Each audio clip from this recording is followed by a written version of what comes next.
नमस्कार, केटीव्हीच्या कोकण वार्तामध्ये आपलं स्वागत। सुरुवातीला एक नजर ठळक घडामोडींवर। लोकसभा निवडणुकीचे बिगुल वाजले। रत्नागिरी सिंधुदुर्ग लोकसभा मतदारसंघात होणार 23 एप्रिल रोजी मतदान। लोकसभा निवडणूक प्रक्रिया पारदर्शकपणे पार पाडण्यासाठी सर्वांनी सहकार्य करावं, जिल्हाधिकारी सुनील चव्हाण यांनी केलं आवाहन। आणि भयमुक्त वातावरणात निवडणूक पार पडण्यासाठी पोलीस यंत्रणा सतर्क। पोलीस अधीक्षक डॉक्टर प्रवीण मुंढे यांची ग्वाही। यापुढील बातम्या अल्पशा विश्रांतीनंतर। समंदर की गोद में पला है तू, अंगड़ाई लेते ही लहरें शुरू। आज यौवन की मस्ती छोड़, ले चलता हूं तुझे एक नए मोड़। आजा तुझे मां पुकारे अब, छेड़ देते हैं बीच से कुछ शरारत हंसी। गले लगा ले उसे ए फकीर, इंतजार कर रहा है तेरा तो। चल दे देते हैं उसे फसल की खूबसूरती तो। आजा तुझे मां पुकारे अब, मीलों आगे चलना है हमें। सिर्फ फसल नहीं, तेरे स्पर्श की चाह में बैठे हैं शहरों में भी कहीं।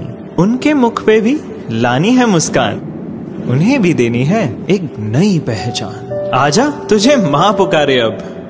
फिनोलेक्स पाइप्स पहुंचाए पानी को अपनी मां के पास। आता वळूया सविस्तर वृत्तांताकडे। लोकसभा निवडणुकीची आदर्श आचारसंहिता लागू झाल्याने त्याची कडकपणे अंमलबजावणी केली जाईल। त्यामुळे संपूर्ण निवडणूक प्रक्रिया पारदर्शकपणे पार पाडण्यासाठी सर्वांनी सहकार्य करावं असं आवाहन जिल्हाधिकारी तथा निवडणूक निर्णय अधिकारी सुनील चव्हाण यांनी केलं आहे। मी तुम्हाला आज बेसिकली तुम्हाला यासाठी बोलवलं होतं की आचारसंहितेचा अंमल जशी प्रेस कॉन्फरन्स सुरू झाली तसा सुरू झालेला आहे। म्हणजे the very moment press conference सुरू झाली तिथून आचारसंहितेचा अंमल सुरू झाला। आचारसंहितेची अंमलबजावणीची जबाबदारी आम्ही आपण जिल्हाधिकाऱ्यांना दिलेली, त्यांच्या माध्यमातून बऱ्याचशा सूचना खाली देण्यात आलेल्या आहेत। त्याच्याबद्दल डिटेलिंगमध्ये ते तुम्हाला थोडीशी माहिती देते। सोबतच आपल्या सगळ्याकडून निवडणूक निर्णय अधिकारी म्हणून माझी अपेक्षा आहे की आता इथून पुढं म्हणजे आतापासूनच ज्या ज्या गोष्टी करायच्या त्याच्यामध्ये कुठे कटआउट असतील, कुठे बोर्ड्स बॅनर्स काढून टाकणे किंवा इथून पुढे सुद्धा तुमच्या दैनंदिन कामकाजामध्ये कुठेही आचारसंहितेचा भंग होणार नाही याची काळजी घ्या। कारण यावेळेस निवडणूक आयोग म्हणजे फार स्ट्रिक्ट आहे आचारसंहितेच्या बाबतीत। त्यांच्या प्रेस कॉन्फरन्समध्ये त्यांनी सगळ्यांनी आचारसंहितेच्या बद्दल कुठेही उल्लंघन झालं तर कठोर कारवाई केली जाईल अशा स्वरूपाच्या थेट सूचना बघितलं असेल तुमच्यापैकी काही लोकांनी। त्यामुळं जसा इलेक्शन कमिशनचं म्हणजे मॅन्डेट असेल त्याच्याप्रमाणे मी SP आम्ही तशीच कारवाई करणार। फक्त तुमच्याकडून जर सहकार्य राहिलं तर आपण हे जे इलेक्शन आहे ते निवडणूक आयोगाला जे अपेक्षित आहे की ट्रान्सपरंट इलेक्शन व्हायला पाहिजे, त्याच्याकडून निपक्षपातीपणे व्हायला पाहिजे, मुक्त व्हायला पाहिजे, ते इलेक्शन घेण्यामध्ये आम्हाला सहकार्य पाहिजे। देशात 4 टप्प्यात लोकसभेची निवडणूक घेण्याचे निवडणूक आयोगाने जाहीर केले असून रत्नागिरी सिंधुदुर्ग लोकसभा मतदारसंघात 23 एप्रिल रोजी निवडणूक होणार आहे। रत्नागिरी सिंधुदुर्ग लोकसभा मतदारसंघात सुमारे 14,40,956 मतदार असल्याचं जिल्हाधिकारी सुनील चव्हाण यांनी पत्रकार परिषदेत बोलताना सांगितलं। 46 रत्नागिरी, त्याच्यामध्ये 265 चिपळूण, 266 रत्नागिरी, 267 राजापूर आणि त्याच्यानंतर सिंधुदुर्ग जिल्ह्यातले 268 कणकवली, 268 कणकवली, 269 कुडाळ आणि 270 सावंतवाडी। आतापर्यंत आपले जे मतदार होते म्हणजे जिल्ह्याचे मिळून ते होते 12,55,578, परंतु आपल्या 2 असेंब्ली सेगमेंट तिकडे जाणार आहेत, रायगडकडे, दापोली आणि गुहागर। ते वजा करून जर बघितलं तर आणि दोघांची आपण बेरीज जर केली रत्नागिरी आणि सिंधुदुर्गची तर साधारणतः आपले मतदारांची संख्या आहे 14,40,000।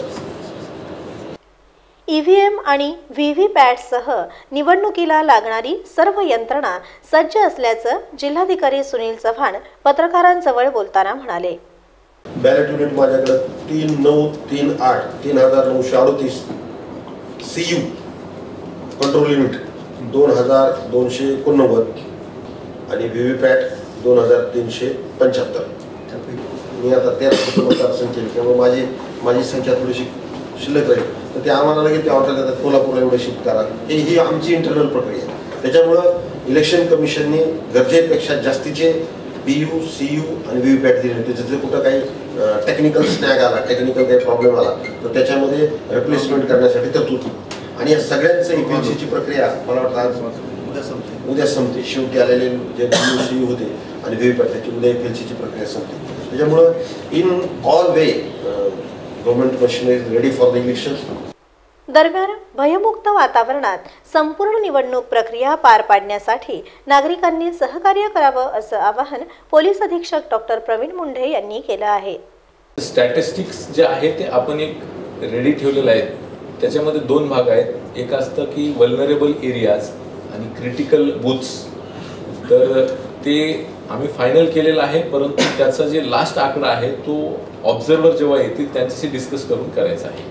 आणि सेन्सिटिव्ह ज्याला बूथ म्हणतो तो फक्त पोलिसांपुरता मर्यादित आहे. माननीय निवडणूक आयोगाने जे काही क्रायटेरिया दिलेले आहेत ते फक्त वल्नरेबल आणि क्रिटिकलसाठी आहे. सेन्सिटिव्ह ज्याला आपण म्हणतो ते पोलिसांचा अंतर्गत भाग आहे की आम्हाला कोणत्या ठिकाणी शंका आहे, संमिश्र वस्ती आहे, जिथे काहीतरी गोंधळ होऊ शकतो अशी आपल्याला जर शक्यता वाटत असेल तर आम्ही तिथे एक्स्ट्रा डिप्लॉयमेंट आमच्यातर्फे ठेवतो. परंतु त्या जे काही क्रायटेरिया डिफाईन केले गेलेले आहेत त्यानुसार आपल्याकडे वल्नरेबल एरियाज नाही आहेत कोणतेही. क्रिटिकल बूथमध्ये आम्ही काही आयडेंटिफाय 5-6 बूथ केलेले आहेत, परंतु ते सिन्स फायनल नाही केलेले आहेत त्यामुळे त्याच्याबद्दल आम्ही आत्ताच तुम्हाला सांगू शकणार नाही. त्याची पण आवश्यकता आहे किंवा नाही याचं फायनलायझेशन जे आहे ते ऑब्झर्वर यांच्याशी डिस्कस करूनच आम्ही सांगू. परंतु लार्जली आपल्याकडे ते वल्नरेबल किंवा क्रिटिकल असे एरियाज कोणतेही नाही आहेत. लोकसभा निवडणुकीची आचारसंहिता लागू झाल्यानं उमेदवार त्या पक्षाचे नेते आणि कार्यकर्त्यांनी वैयक्तिक टीका टिप्पणी न करता तसंच धार्मिक स्थळांचा वापरही करू नये असं अप्पर जिल्हाधिकारी तथा आचारसंहिता विभागाचे प्रमुख बाबासाहेब बेलदार पत्रकार परिषदेत म्हणाले. आचारसंहिता हा काही वेगळा कायदा नाही. प्रचलित जे कायदे आहेत त्या कायद्याच्या अंतर्गतच कारवाई करणं एवढं त्या कायद्याने अपेक्षित आहे.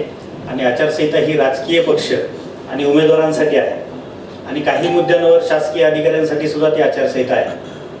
आचारसंहितेमध्ये वापरले जाणारे कायदे आहेत. महत्त्वाचा कायदा ज्याच्यावर इलेक्शन चालणार आहे लोकप्रतिनिधित्व कायदा, त्यानंतर कंडक्ट ऑफ इलेक्शन रूल्स, हे 2 कायदे महत्त्वाचे आहेत.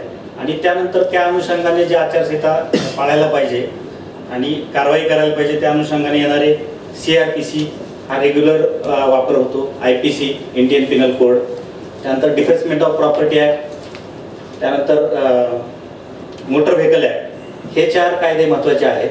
आणि रिलिजियस मिसयूज ऑफ ॲक्ट 1988 आहे, तो एक धार्मिक स्थळांचा वापर करू नये या मुद्द्यापुरता मर्यादित आहे.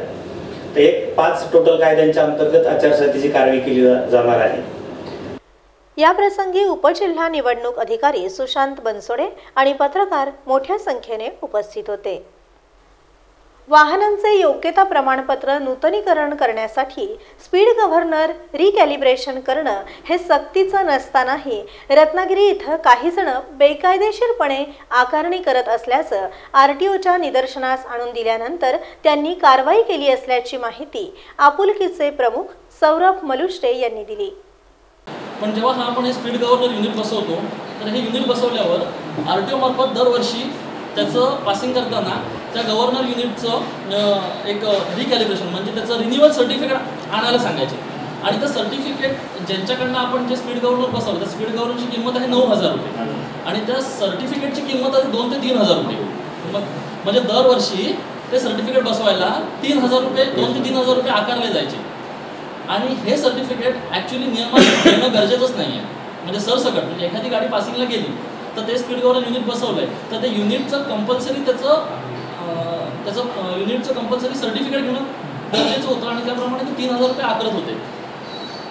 असा हा मेन मुद्दा आहे. पण अशा प्रकारचं सर्टिफिकेट घेणं हे केंद्र शासनाने सांगितलं असं प्रत्येक गाडीवाल्याने सर्टिफिकेट घेणं गरजेचं नाही.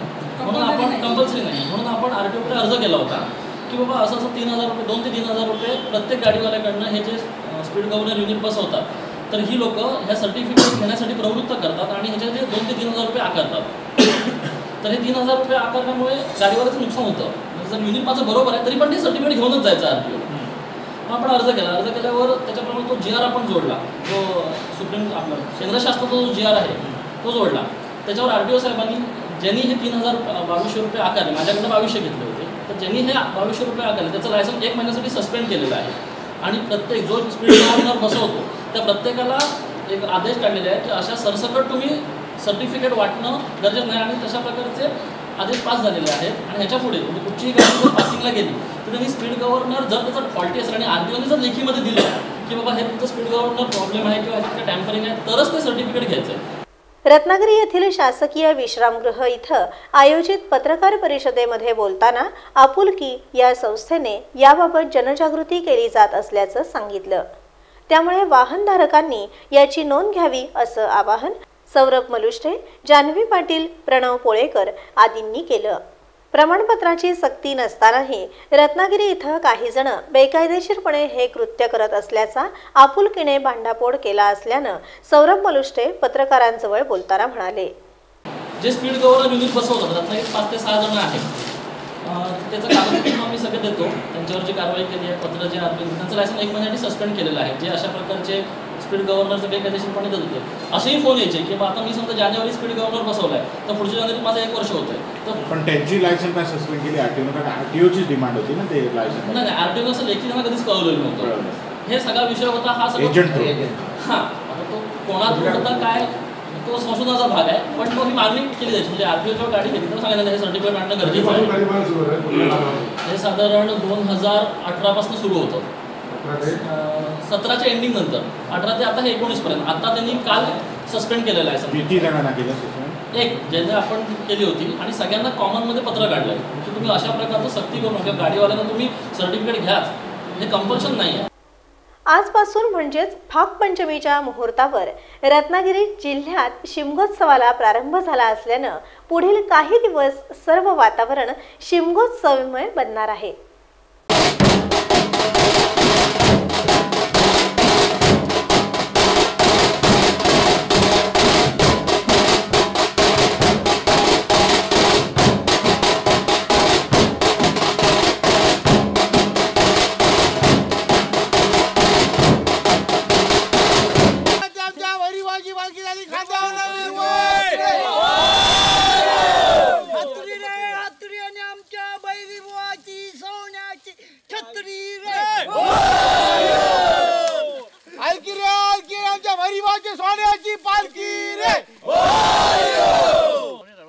होळी तोडण्याचा कार्यक्रम आहे तो व्यवस्थित पार पडून दे. रक्षण कर, सांभाळ.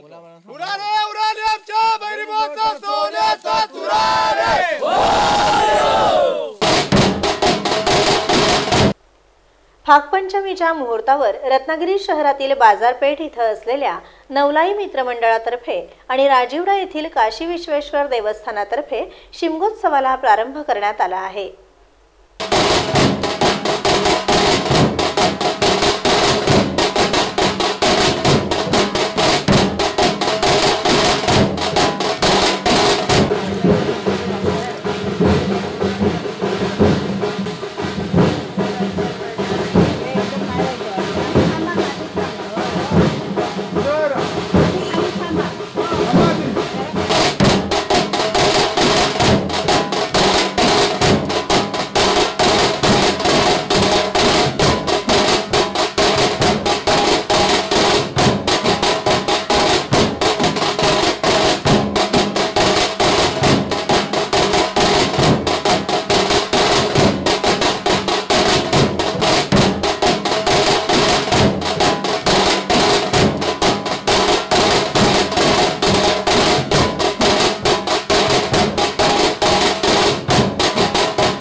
सर्व दूर कर आणि जे हा त्यांच्या घरात सर्व इडापिडाची दूर करून आणि सर्व यांच्या कुटुंबाची रखवाली घे आणि संभाल कर. श्री काशीश्वर महाराज की हुरारे हुरारे आमच्या विश्वेश्वराचा सोन्याचा हुरारे.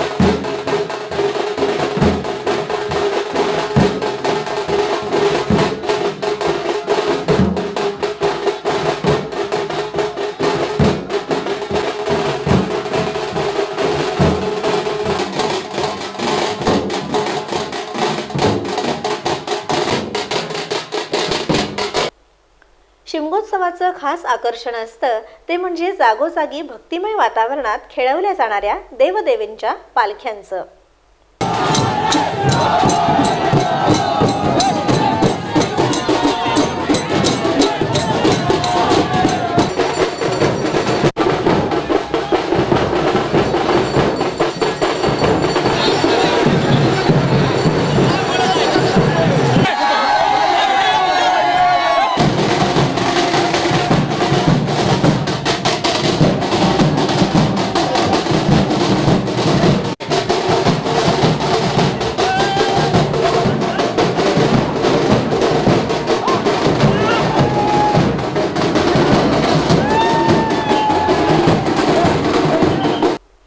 हुरा रे हुरा आमच्या भैरी बुवाचा सोन्याचा तुरा च्या जयघोषात शिमगोत्सवाला प्रारंभ झाला असल्यानं पुढील काही दिवस सर्व वातावरण भक्तिमय राहणार आहे.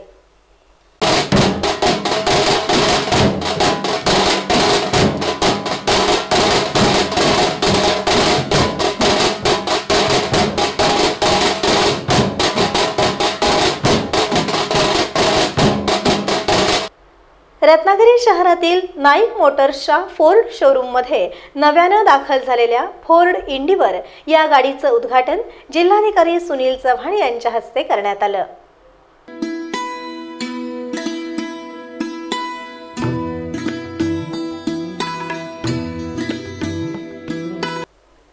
नाईक मोटर्सचे सर्वेसर्वा नजीर नाईक यांनी जिल्हाधिकारी सुनील चव्हाण, KTV न्यूज चॅनलचे वृत्तसंपादक अलिमिया काझी, सामाजिक कार्यकर्ते शकील मजगावकर, डॉक्टर अलिमिया परकार आदींचं स्वागत केलं.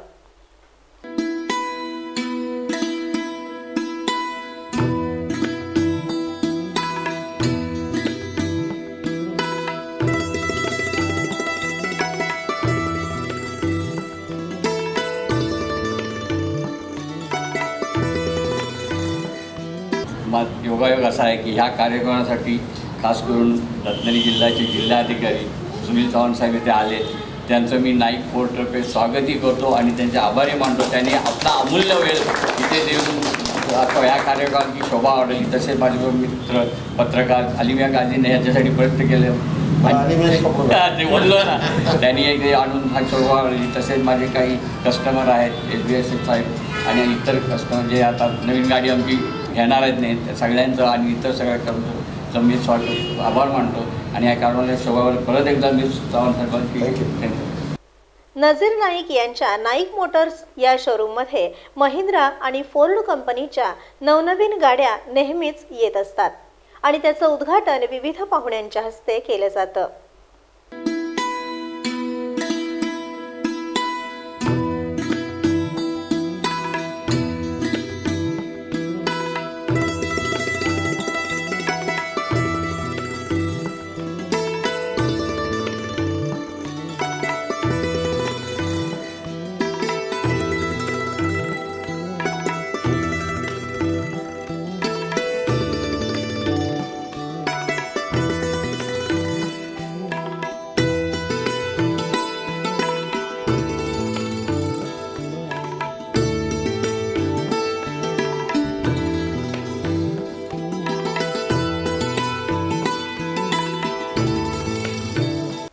या प्रसंगी विजय खेडेकर, ॲडव्होकेट समृद्धी मयेकर, मुजीब वांगी, विशाल शेलटकर आदी मान्यवर आणि हितचिंतक उपस्थित होते.